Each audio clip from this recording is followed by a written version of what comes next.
अस्सलाम वालेकुम। सवाल के साथ मतियुल्लाह जान बराह रास्त आपसे मुखातिब।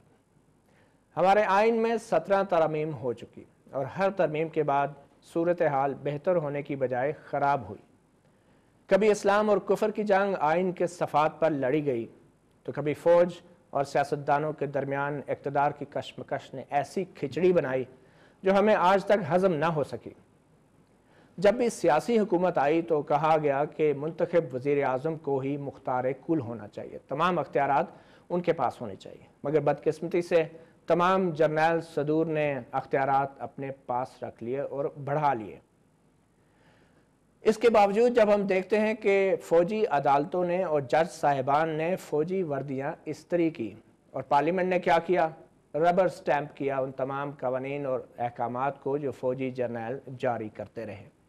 अब 18वीं तरमीम होने को जा रही है, तो क्या सूरत हाल बदलेगी या अब भी रबर स्टैंप्स तैयार हो रही हैं और फ़ौजी वर्दियाँ इस्त्री करने का वक्त आ गया है?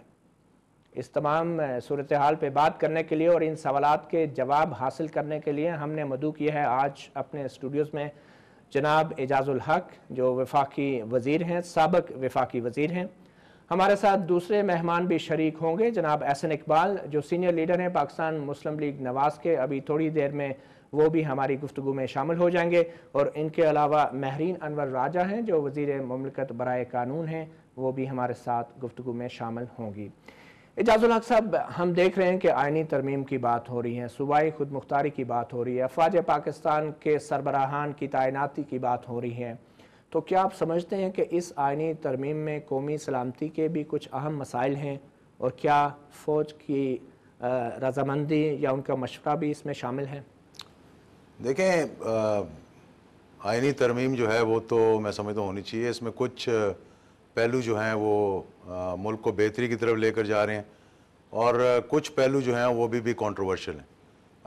जुडिशरी की तरफ से अभी भी रिजर्वेशंस दिखाई जा रही हैं। कौमी सलामती के हवाले से आप क्या समझते हैं? जी, कौमी सलामती के हवाले से आप यही कहेंगे ना कि फ़ौज की तैनातियाँ जो हैं, जो प्रमोशंस जो हैं, जो सर्विसेज चीफ्स की जो हैं वो सदर के पास हों या वज़ीर आज़म के पास हो, मैं समझता हूँ ये बहुत छोटी छोटी चीज़ें, और जिन चीज़ों पर बहस की जा रही है वो चीज़ें कोई इतनी अहमियत नहीं रखती पब्लिक के आगे। यानी 58(2)B अब एक नाकारा सा कानून होकर रह गया, क्योंकि उस पहले की तरह नहीं कि सदर को इख्तियार है कि वो असेंबलियाँ तोड़ दे और 3 माह के बाद इलेक्शन हो जाएं।